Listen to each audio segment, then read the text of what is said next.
Time for us to check our wallets, right? It is time to talk with Drew. Good morning, Drew. How are you this morning? Yeah, Drew Blazsik here. Doing pretty good. Good morning to you too. A lot of things happening in the world, I would say, especially with the Catholic Church, and we're going into the hospital tomorrow for our little baby boy to be born. Oh, nice. Awesome. So hopefully tomorrow it's gonna it was scheduled, but they had to switch some things. It was supposed to be Tuesday, now it's tomorrow, 7 a.m. Supposed to be there at 7:30. Wow. So hopefully a nice quick. We'll see. Well, congratulations. Appreciate it. Now, I'm just going to tell you, you're making a financial mistake just right off the bat. If you could ask your wife to hold off for a little bit, I think President Trump's going to get that $5,000 thing passed, and you could get an extra $5K. Oh man, maybe I'll talk to her about that. Yeah. You know what? Since you gave me wait another month or so. See how I this will thing split that with you because I think you deserve it. I get a finder's fee for that one. There we go. So I want to make a little plug-in too. I want to say if anybody wants to, I do a lot of videos on YouTube on anywhere from usury to just finance topics. Yes. And you could find me on my name, just Drew Blazsik, or you could go search. I created I'm going to create a website on it too, but YouTube I call it the same name, which is Logos, Logos, and Markets. Logos and Markets. Logos and Markets. And what I'm going to do, which is going to be different from other finance things, is I create these templates, these sheets with Excel that someone who doesn't really know anything about finance, they could download it and they could follow the video, and it has immediate feedback. So if you do it correct, it'll tell you did it correct. And I spent a lot of time with these, so if anybody wants to check it out. Sounds like a great tool. Just spell Blazsik for us very, very quickly for anybody who BLAZ, so Blaze, and then SIK. SIK. BLAZ and then SIK. There you go. SIK. So I got to tell you, I found 7 different ways to misspell your name. I'm glad you pointed that out.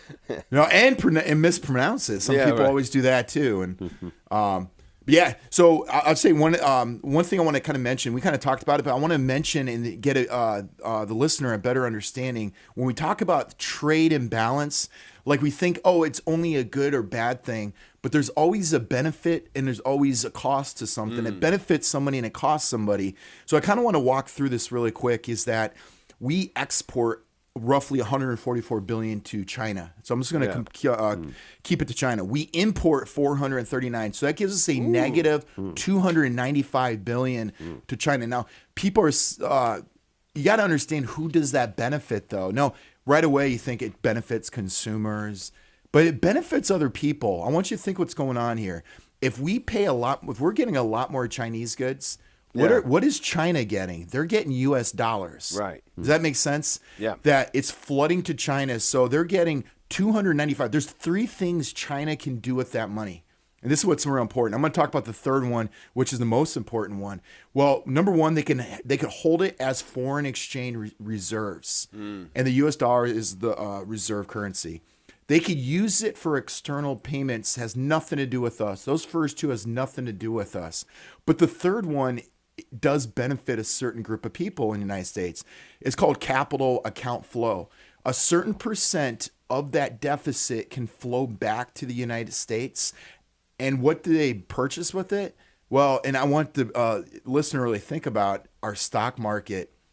So if you have money in dollars, you can invest in the U.S. stock market. So you think about companies would benefit from this, the global companies. And we always talk about, is the stock market bloated? Well, part of the reason is a trade imbalance because they have a bunch of money and they can invest in stocks.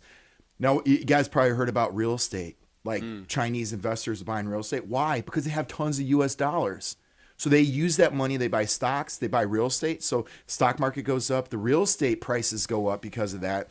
And then here's an important one, bonds. The United States needs people to buy our IOUs because we are over $1 trillion in debt every single year. Well, if there's a trade imbalance, China will use some of that money and they will buy US bonds, which causes interest rates to go down and bond prices to go up. And then the fourth one is private companies, and the valuations of companies would go up because of that. But the danger of that, you have foreign actors that have US dollars are influencing companies, real estate, our debt, and the stock market, which is kind of interesting. If you did a tariff a tariff limits that, and it actually affects who does the benefit. It benefits, and we always talk about the monetary system. It benefits banks. It benefits financiers. So tariffs would actually hurt that, and it actually would do the opposite, and it helps out the middle class in a way because it brings back those jobs, but you don't have the cheap goods flooding over here.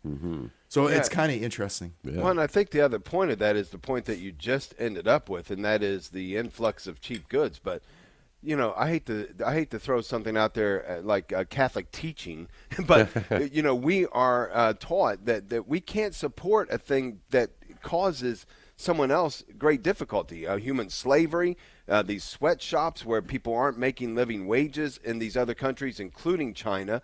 And we are supporting it. Why? Because we get cheaper goods. Maybe cheaper goods is not the most important thing. Totally. You know? Yeah, agree on that. Or like our goods, how long do they last? Back in the day, you would have someone from your grandparents would be worth something. Today, it's just junk and you throw it away. There's no value in it. You don't appreciate it. But we do have some obligation, do we not, Drew, as Catholics, to look at the source of the things that we're buying. Where is it coming from? How is it being produced? How are the people who are producing it being treated? And if they aren't being treated justly, we have a responsibility. If we know and we've done our research, then we have a responsibility not to buy from those sources. No, I agree. There's on YouTube is a documentary on Nike.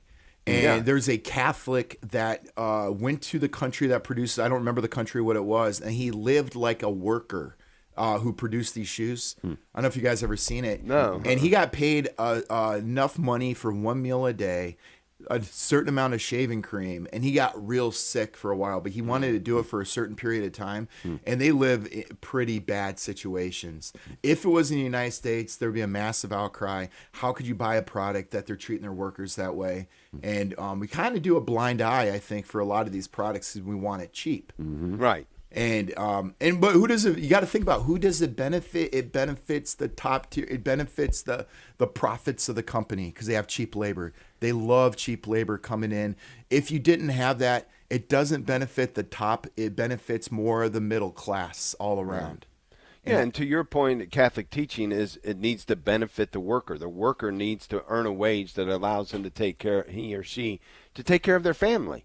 You know, that is Catholic social teaching. That's what it's all about, human dignity. And I hope that as we go through all this, we'll keep in mind that, you know, the one who benefits, particularly in that scenario, is the communist government. I mean, so we got to be careful. Yeah. No, I totally agree with that. And I think what we have to make sure is that we benefit the family. And we've seen that all through history. When you increase a debt society, they realize people are too expensive. They start going to labor that's outside the country, and then you have a massive population decline. That was something that you see all through Europe. And then you have a population decline once there's no jobs, fathers can't provide for the family. And you see a massive population decline in the United States if it wasn't for illegal and legal immigration coming in, if you think about it. Yeah, that's pretty scary when you think about it. And we turn a blind eye to everything because, as you say, we want cheap stuff. Well, we get cheap stuff. Yeah. No, I totally agree. So, and I just want to plug it in again. If anyone wants to learn this stuff, my next one on YouTube is going to be about option strategies, and I'll have an Excel sheet you could download and learn from it. It'd be nice. That's Drew Blazsik, Blazsik, because he's the Blaze. He's Blazsik. There you go. Blaze. Love it. Thank you, Drew. God bless you, brother. You too. Man, I always feel better. And boy, let us know, the joyous day that's taking place here with the birth of another child. I'll send you guys a picture. Oh, that'd be and great. thank you for naming him after me. Hey, no it's problem. An honor. It's an honor. Michael is the middle name, just in case you want both. Well, I'll write it down. So, Dave, you might have to change your name tomorrow. We'll just have to wait and see.